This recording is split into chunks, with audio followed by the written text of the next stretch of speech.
It was a Saturday morning and all I wanted was a quiet cup of coffee on my porch. Instead, I was staring at a silver Lexus parked square in the middle of my driveway like it paid rent there. I'm Barrett Vance. I'm a 38-year-old electrician and I don't like drama.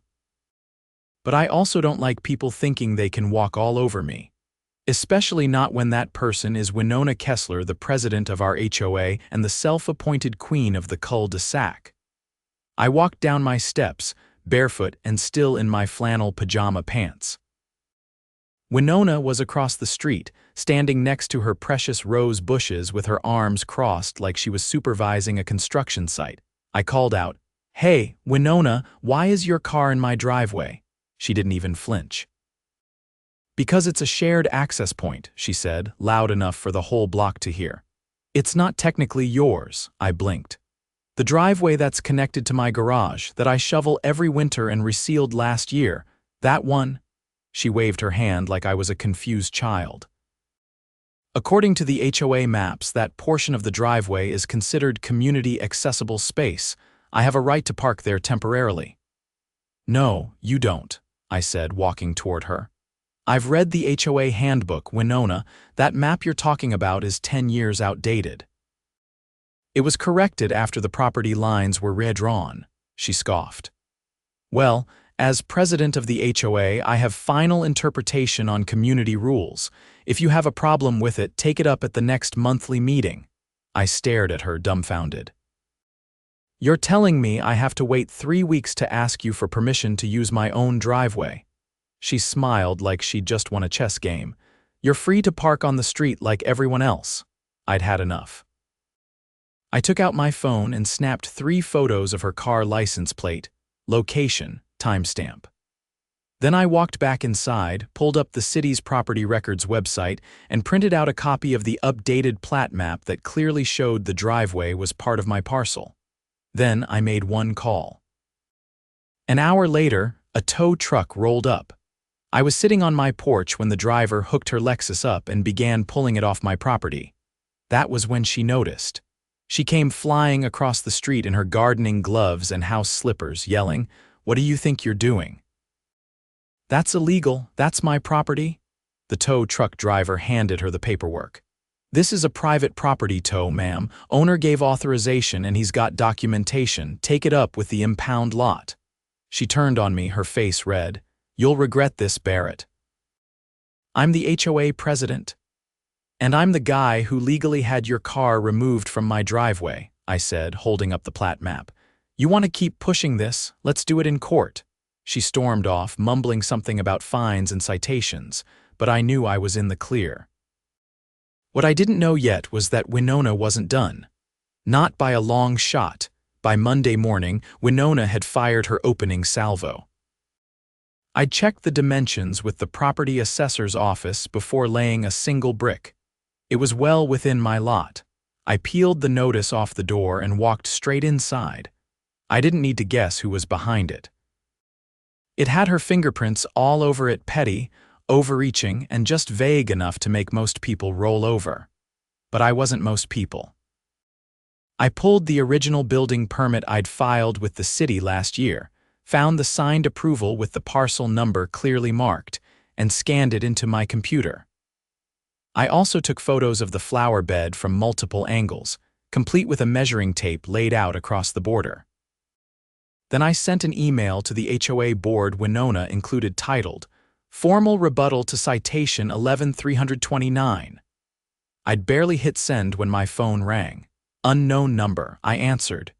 "You think you're clever, Barrett," came that unmistakable voice, now colder than a January crawl space. "You want to play games with me? I've been on this board longer than you've owned that house." "I don't care if you laid the first brick on this street with your bare hands," I said. "You overstepped. Again."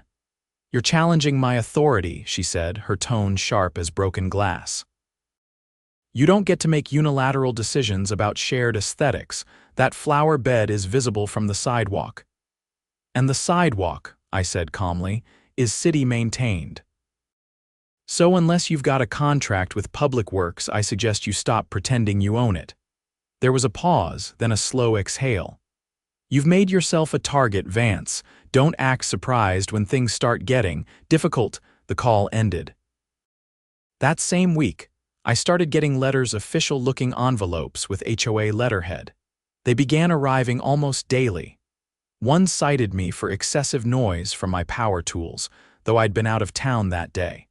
Another accused me of conducting unauthorized business activity from my home.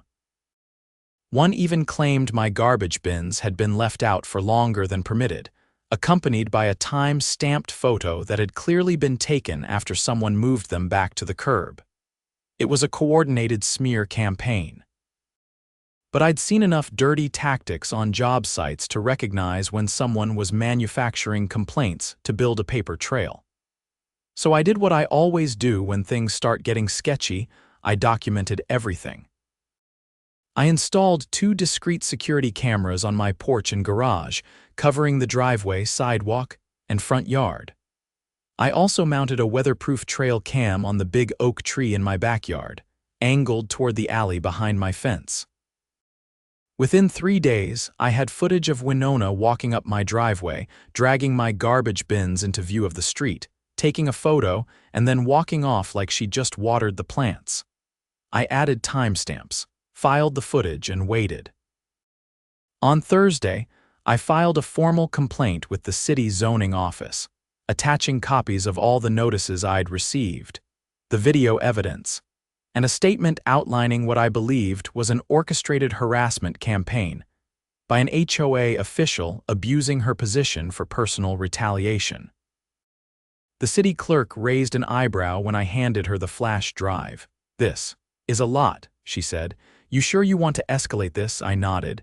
"If I don't, she'll just do it to someone else." The following Monday, 2 city compliance officers showed up at Winona's house. I was trimming my hedges when they rang her bell. She answered in her usual pastel sweater and pearls, but the moment she saw the clipboards, her posture stiffened like someone had just asked to see her tax returns. I stayed out of sight, but I could hear snippets of conversation. Allegations of falsified citations, misrepresentation of property boundaries, interference with municipal waste management. She tried to keep her tone level, but her voice was rising and cracking in places. By the time they left, her face was pale and pinched. That evening, I received a new envelope, this one hand-delivered and unsigned. Inside was a single sheet of paper. Pending review, all previous citations suspended until further notice. But I knew better than to think this was over. The next escalation came from a different angle. 2 days later, I got a letter from a law firm, Boyer and Finch, the same firm the HOA used for contract disputes. The letter accused me of defamation of character for filing false and malicious claims against the HOA president. It demanded a written apology and a retraction of my complaint to the city. I read it twice, made a fresh pot of coffee, and called my cousin, Renee. She was a commercial litigator in the city, and while we hadn't talked in a while, I'd done her kitchen wiring last year for free. She picked up after 2 rings. "Barrett, what's up? I need a little help. Someone's trying to sue me for telling the truth." After I explained the situation and forwarded her the documents, she called me back within the hour. "This isn't a lawsuit," she said. "It's a scare letter. No actual complaint has been filed with the court. They're fishing." "Can they do that?" "They can try," she said. "But you already reported this to the city and you have video evidence. If they push this, we can file an anti-slap motion and nail them for legal intimidation." I grinned. "That sounds expensive." "For them, it will be." 3 days later, Renee sent a cease and desist to Boyer and Finch, citing abuse of legal process and threatening to file a bar complaint if they continued to harass a private citizen for exercising civic rights. That stopped the letters. But Winona. She went quiet, too quiet. I started hearing things from neighbors. Mr. Henderson down the block got a citation for having a decorative garden gnome. The Ramirez family was told their American flag was too large. Even the Tran kids were warned about excessive sidewalk chalk art.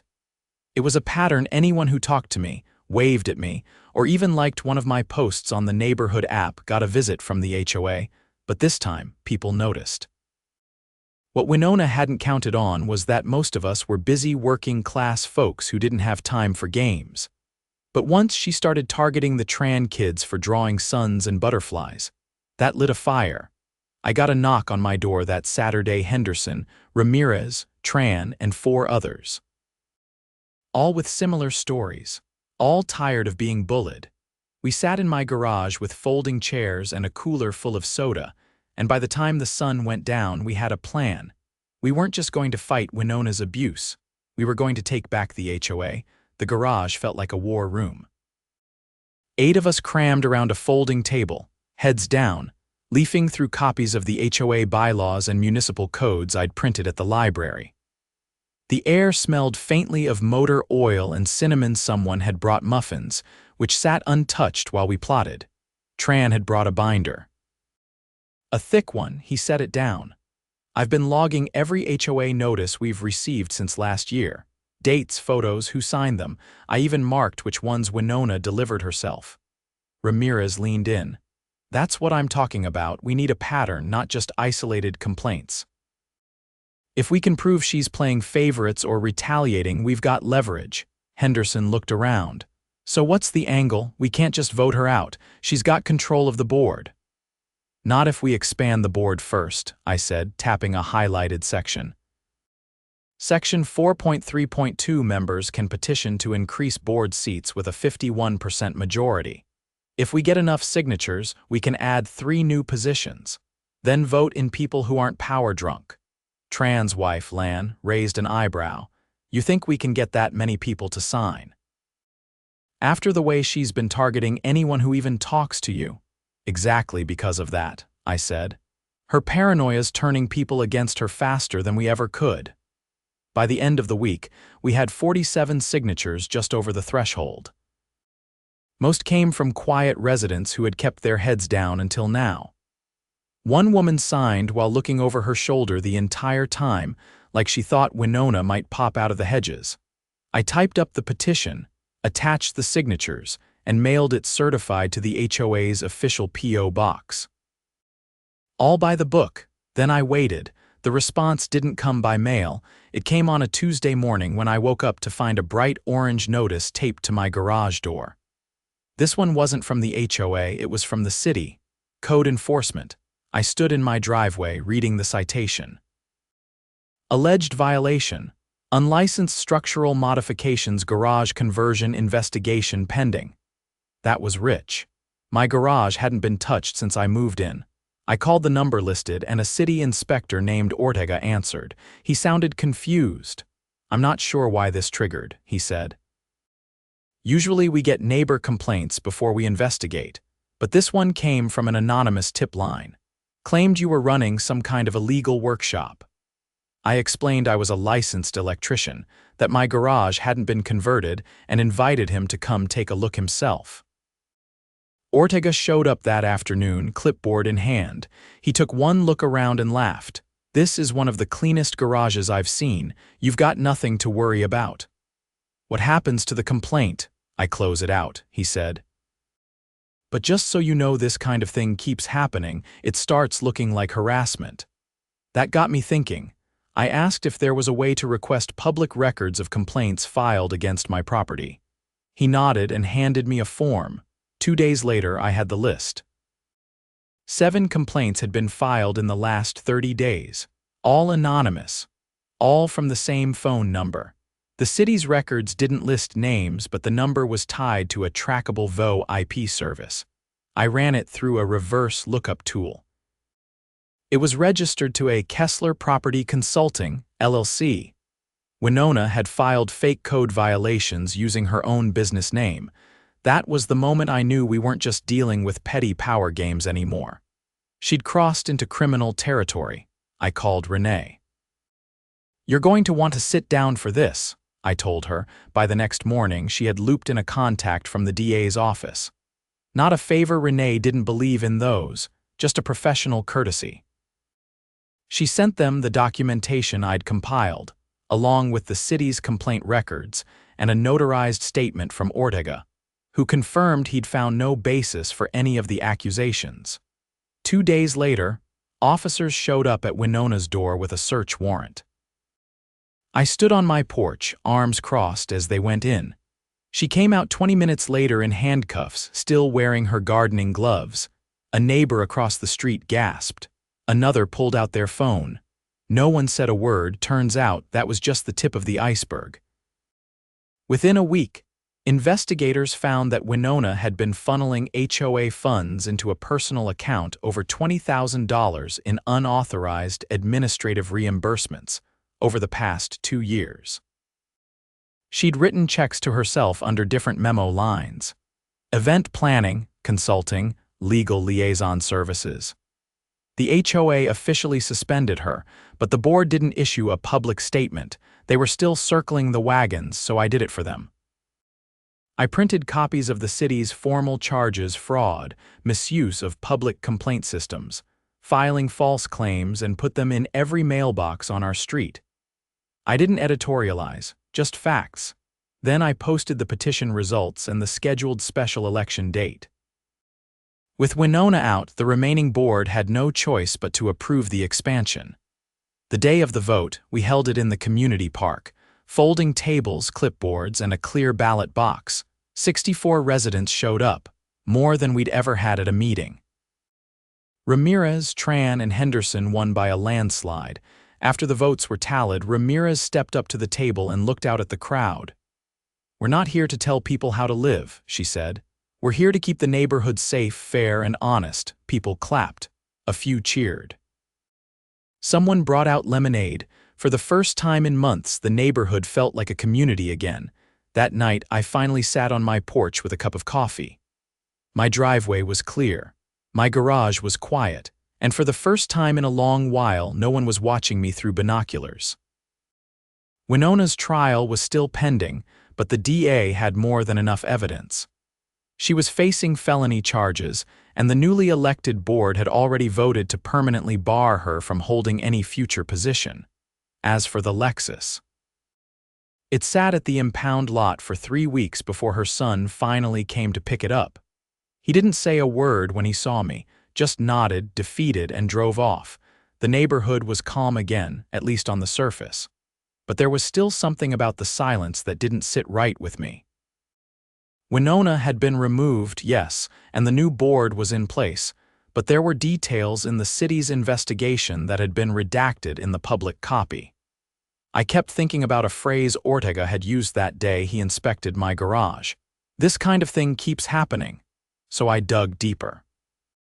A few days after the election, I stopped by the county clerk's office and requested access to archived HOA filings, budgets, meeting minutes, vendor contracts. I told the clerk I was now a community oversight volunteer, which wasn't technically a lie. She handed me 3 boxes of files and a pair of gloves. It took hours of sorting, but I found something strange. In the financial logs from 2 years ago, there were repeated payments to a landscaping company called Green Path Solutions. The amounts weren't outrageous, just under $2,000 each quarter, but what caught my eye was that the company's business license had been revoked over 18 months ago for tax evasion. I took the file to Tran and asked if he recognized the name. He shook his head. "We've never had any landscapers do HOA work. Henderson and I trimmed the medians ourselves last summer." The payments didn't stop after the license was revoked. In fact, they increased. I checked the routing number on one of the cashed checks. It belonged to a personal account, not a business. I brought the evidence to Renee. She read through it quietly, one eyebrow raised. Then she opened her laptop and pulled up a search engine. Within minutes, she had the answer. Green Path Solutions wasn't a real company. It was a shell. The account belonged to a name we hadn't seen yet, Barrett Kessler, Winona's sister. By the time we finished cross-referencing the account numbers, we had a list of over 20 payments totaling more than $38,000 funneled through fake maintenance jobs to a non-existent company owned by her family. Renee called the DA's office that afternoon. They were already building a case for fraud and filing false claims, But this proved something larger: conspiracy and embezzlement across state lines. Darder lived in Nevada. The FBI was notified. The neighborhood didn't know any of that yet. As far as most residents were concerned, things were back to normal. The new board held their first open meeting on a Sunday afternoon in the community rec center. The turnout was higher than anyone expected. I sat near the back with a copy of the revised budget spreadsheet freshly printed. Ramirez opened the meeting with a short speech about transparency and accountability. Then she asked if anyone had questions. I waited until the floor was open. "Has the board reviewed the vendor contracts from the last 2 fiscal years?" I asked. She glanced at her notes. "We've started." "Why? There's one you'll want to address immediately," I said, standing. "Green Path Solutions, it's not a real business." A hush fell across the room. Someone dropped a pen. Ramirez nodded once. "We'll look into it." "No need," I said. "I already did." I walked to the front and handed her the folder. Inside were printouts of the revoked license, banking records, and a notarized statement from the county clerk confirming no such business had operated legally in our area during the time listed. She opened the folder slowly, scanning the top page, her mouth parted slightly. "I'm not accusing the current board of anything," I said. "But these payments were signed off by the previous treasurer. I think we all deserve to know where that money went." She looked up, jaw tightening. "We'll issue a formal audit. Immediately." The room broke into murmurs, but no one interrupted. Most people were too stunned to speak. The audit took less than a week. Once the board confirmed the embezzlement, they held an emergency vote to release the findings to law enforcement and suspend all prior vendor contracts pending review. The house of cards Winona had built was collapsing faster than anyone expected. 3 days later, federal agents arrived at Darrett Kessler's address in Sparks, Nevada. She tried to claim ignorance, said she hadn't spoken to her sister in years, but the wire transfers told a different story. She was arrested on charges of wire fraud, conspiracy to commit fraud, and laundering HOA funds. The news broke fast. Local papers ran the headline: HOA president's family implicated in multi-state embezzlement scheme. The photo they used was from Winona's arraignment, her lips drawn into a tight line, eyes hollow. She was denied bail. The neighborhood didn't celebrate, not openly. But there was a quiet sense of relief, like pressure had finally been released from a rusted valve. People started waving again. Kids rode their bikes without glancing over their shoulders. Even the Tran twins chalked a full mural on the sidewalk, and no one said a thing. 1 week after the final charges were filed, the city held a community integrity forum at the local library. I was asked to speak, not as a victim but as someone who had helped expose the abuse. I stood at the podium, looked at the familiar faces in the crowd, and said, "All it took was one bad actor with a title and too much time. But what stopped her wasn't just evidence. It was all of you, people who were tired of being pushed around." There was no applause. Just a quiet nodding of heads. That meant more afterward. As people filtered out, Ramirez caught up to me. "We've decided to put term limits in place," she said. "No more lifelong seats. Also, we're drafting a rule that allows residents to audit the books every quarter." I nodded. "That's a good start," she hesitated. "You ever think about running for the board?" "No," I said. "I'd rather keep my weekends," she laughed. "Fair enough." As I walked back to my truck, I spotted something out of place near my driveway, a small envelope taped to my mailbox, no markings. No return address. Inside was a single piece of paper. Typed, no signature. It read, "You had every right, I just forgot what that meant." There was no way to prove it was from her, but I knew. I folded the note and slid it into my glove box without a word. Spring came early that year. The flower bed bloomed without interference. No more citations, no more threats, just the sound of cicadas and kids playing tag. The cameras stayed up, but I stopped checking them every night. People had stopped calling her President Kessler. Now they just called her that woman from the news. Her trial was scheduled for early fall. She faced over 15 years if convicted. Darder had already flipped, offering full cooperation in exchange for a lighter sentence. Her testimony would be the final nail. The HOA had a new motto now printed on the bottom of every newsletter. By the people. For the neighborhood, I liked that, because for the first time since moving in, I didn't feel like I had to watch my back in my own driveway. And that, more than anything, meant I'd finally won.